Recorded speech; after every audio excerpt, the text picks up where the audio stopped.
Mr. Chairman, if I could do this just to get the bill in proper form before the committee, if I get a motion a second, if we could adopt an amendment.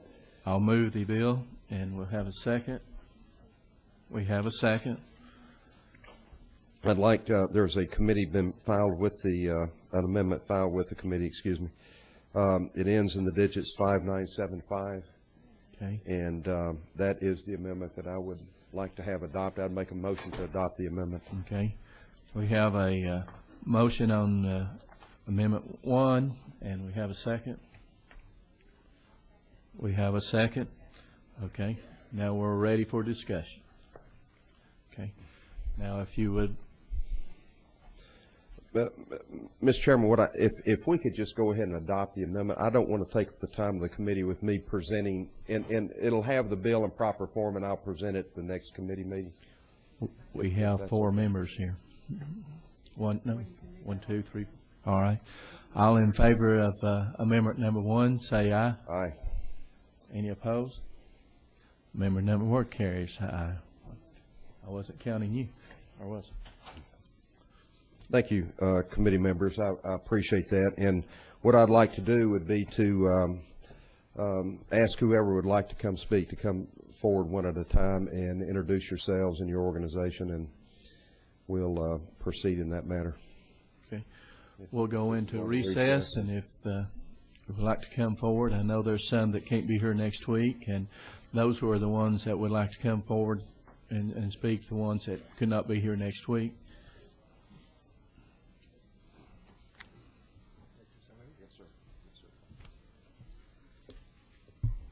Mr. Chairman and Senators, my name is Peter Walters. I'm Vice President of Purchasing and Distribution for Saint-Gobain Containers. You may recognize us as the old Ball Glass Company. We have about 14 plants. Well, we have 14 plants throughout the United States. We're one of the largest producers of glass packaging for the food and beverage industry. I'm here to speak on behalf of this bottle bill. Historically, our company and our industry have opposed bottle bills. We have not seen them as good for business. In the last year, we've had a complete change of mind and heart, not only our individual company, but our industry, because we see them as very good for our business. I also, as a volunteer, see them very good for the community. I'm a Scoutmaster and run a large district for the Boy Scouts in Indiana. I'm upset by litter. I'm upset by what I see with bottles throughout the countryside, our packaging that we make. But I want to speak on behalf of business just for a moment. As a business, we've adopted a policy, a position that we will go to 50% recycled content in our glass containers by the year 2013. Why do we want to do this? It reduces our energy consumption.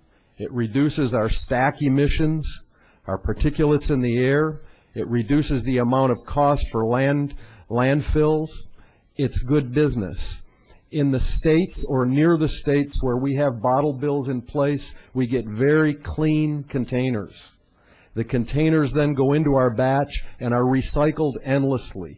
Glass containers can be recycled, not glass to a product then to a landfill, but it's a continuous, perpetual recycling process. In Massachusetts, we have a plant that runs 80% recycled content. We want to do this wherever we can. We support the bottle bill. You may wonder, well, why did you change your mind? As an industry, I speak not only on behalf of my company, but all the glass container makers in North America. Increasing energy costs, increasing concerns about environmental contamination, and regardless of the fact that natural gas may be somewhat modified now, this is not going to be a perpetual state. This will go up. And so it makes good business sense for us to use recycled content. It's good for our business. It's good for the community.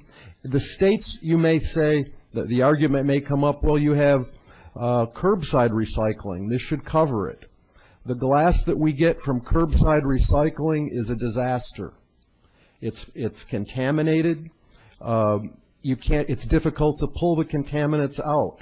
ceramic separation equipment and the cost of millions of dollars, is still difficult to pull the ceramic out of glass. So we make a beautiful champagne bottle for your New Year's Eve celebration, but there's a small stone in that glass bottle that goes unnoticed, and under pressure, the bottle explodes. So we spend a lot of money on this. I'd like to let my colleague speak just briefly from our business. Yes, he does report to me, but he won't say everything that I would say. Please state your name and who you're with, please. I'm Darrell Wineman, Director of Purchasing with Saint-Gobain Containers. A couple comments on curbside recycling.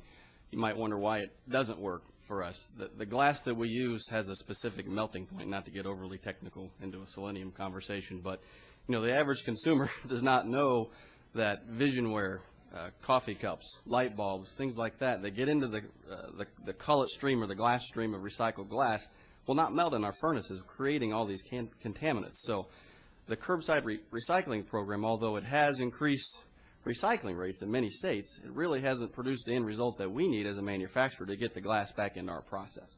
So it's been a very difficult problem for us and really limits our ability. The bottle bill states, to Pete's point, really improve the quality of the cullet and allow us to maximize how much we can use.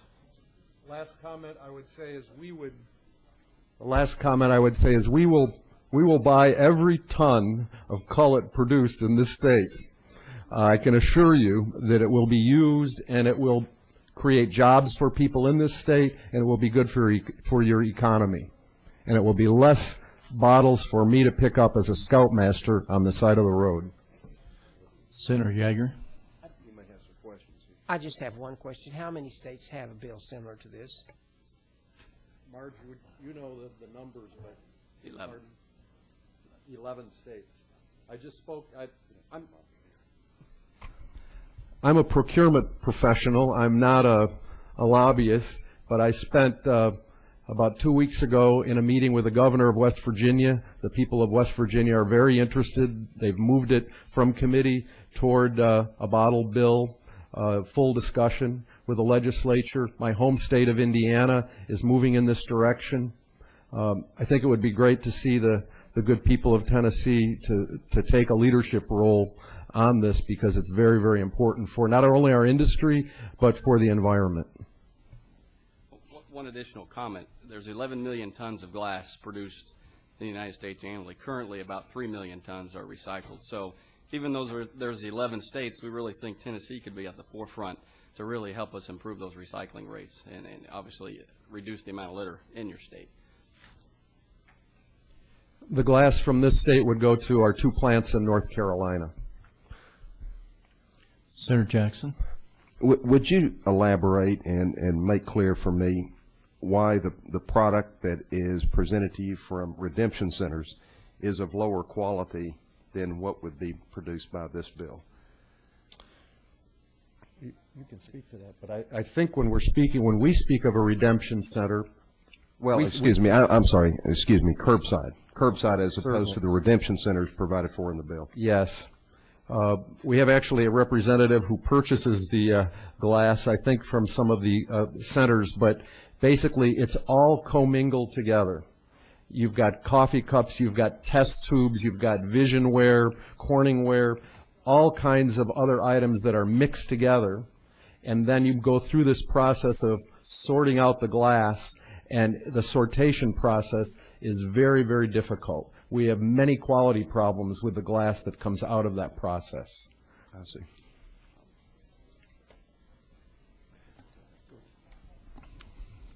Any other questions? Thank you.